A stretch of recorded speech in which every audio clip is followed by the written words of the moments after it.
Ooh, it's cold. Why did I do this outside?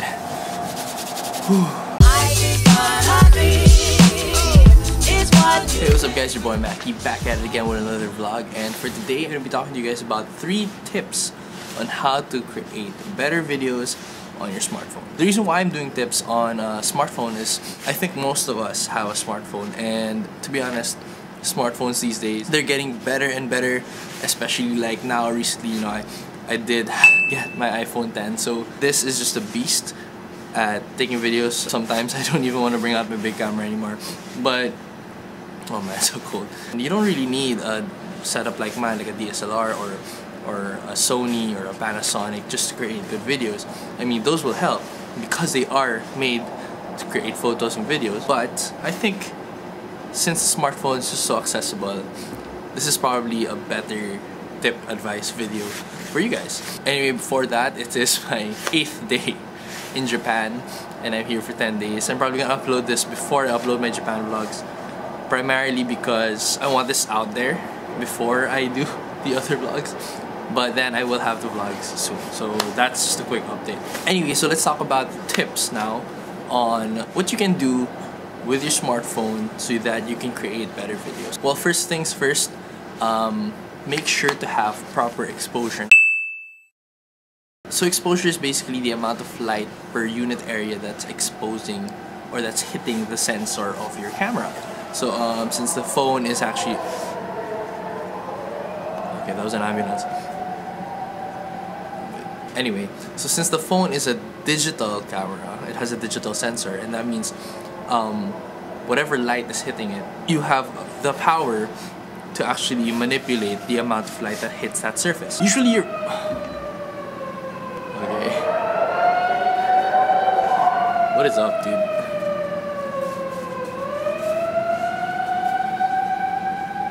It's pretty scary. Anyway, so...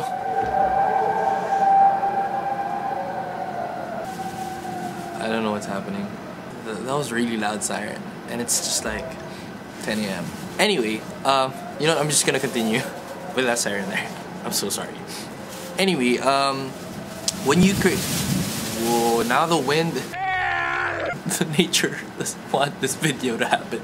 Anyway, when you take videos with your cell phone, the camera apps of these phones, they expose automatically so that you can get the, you know, best possible image based on what the computer thinks is the best. The thing is, when you have that, you don't have the power to actually expose your image the way you want, because sometimes we'd want something that's a little bit underexposed just to create a sense of mood or gloominess or loneliness. You also sometimes want your shots to be more exposed. So there is a way for you to manually adjust the exposure on your camera. For me, I use FilMiC Pro, and if you do have the budget, I think it's around 799 bucks.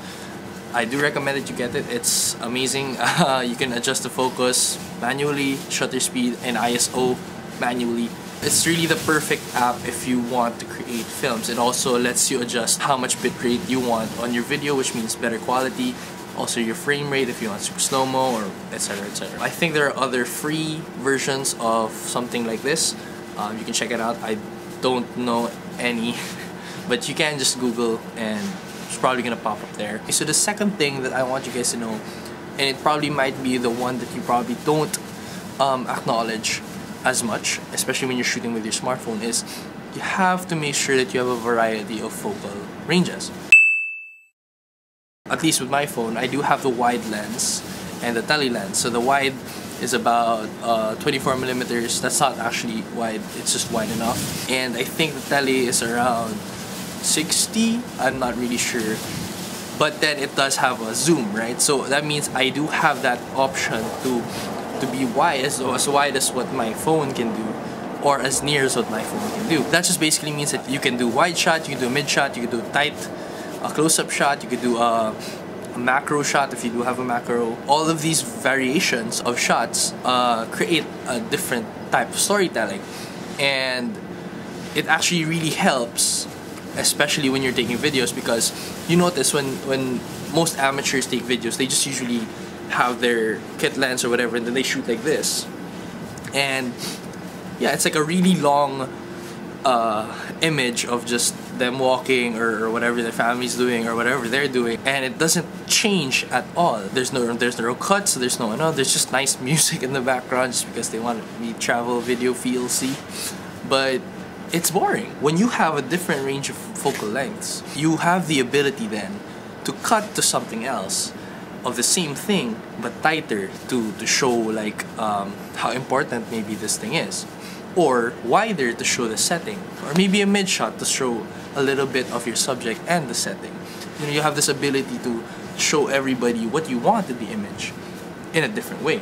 Now, you can do this natively with the camera, especially since you have a zoom, but that does affect the quality of the image because the zoom is digital, it's not a real zoom. So what I did, and I do recommend this if you do have the budget, is that I bought Moment lenses. This is not sponsored, by the way. Moment is basically this company that creates cases and lenses for your smartphones. Now, I bought this tele 60mm and wide na 18mm, so that I do have these focal ranges with my smartphone. Now, if you do have the budget, these are pretty expensive because they're actually pretty heavy duty.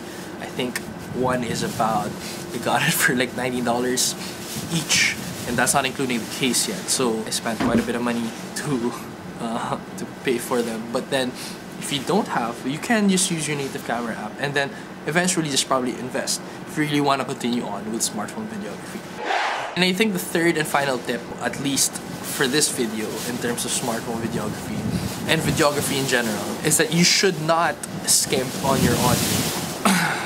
And the wind just came in and it's probably really bad audio, but good thing I do have the Sennheiser MKE440 attached to my DSLR. I do think you can hear me. Quick plug. Anyway, don't skip on the audio. Audio is very, very important. For your smartphone, you're working with a mic here, and most of the time that's not very good. Now, I do have an option that I want to show you guys. Full disclosure, this was given to me by Sennheiser, obviously, because I am a Sennheiser sound hero. And this is the Ambeo smart headset. Now, these are a pair of headphones that you can just attach to your ear like this. But they do have these mics over here. Wait, I'll show you. These mics over here that record 3D audio. Now, that's pretty cool considering that they're a pair of headphones. 3D audio it records. This is basically wherever you are, it records input from your right side and the left side. So if you're facing here and you're watching the video, let's say with your smartphone you're attached, every input from the right is on the right side of the video when you're watching it. So when you're wearing headphones, which you should, by the way, in the cinematic at the end, you will hear that that 3D-ness, that binaural effect. And the Sennheiser Sound Heroes, we were the first people to get this in the Philippines, and I think in Asia, because these aren't sold in the Philippines. But I think they are worth around, if I'm not mistaken, 20,000 pesos. Would you need it? Definitely not. It's pretty expensive. It does dent your wallet. So other free alternatives, of course, is you can record using your phone. That's fine. You can try to fix it in post. You can also record or use sound effects online. There are a lot of free resources out there. I think I'll link some below. Or you could also purchase, other options by Sennheiser. They have the ClipMic Digital. It's actually a lapel mic used for interviews, but you could also use it to record audio. If you just need like a quick audio of steps or maybe the sound of a train or whatever, you could do that. It is much better than your native microphone, but it's mono. So what happens is you don't have that binaural effect that at least these headphones can give you. Oh, by the way, these are just for iPhone so far, so sorry, Android users. iPhone Master Race.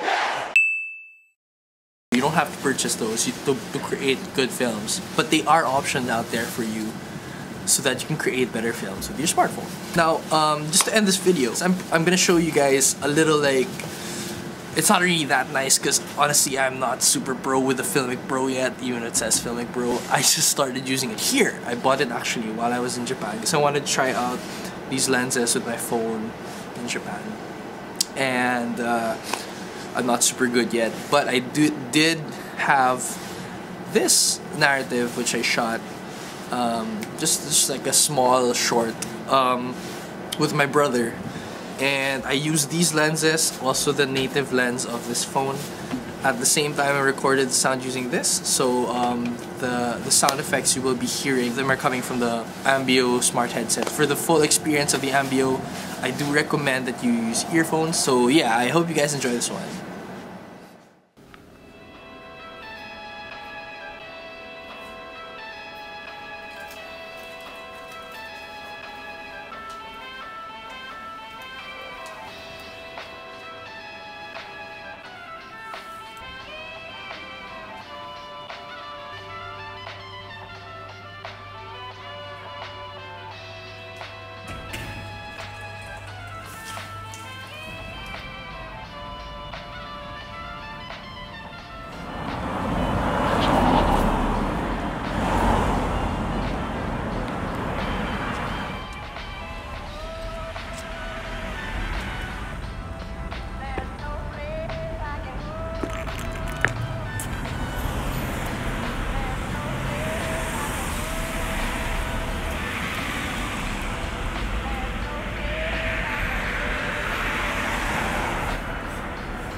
So yeah, that's it for today's vlog. I hope you guys enjoyed that. And again, if you guys want to find out your perfect headphones, just go to this link down below. You can talk to Sennheiser PH, find out and determine what perfect headphones are for you.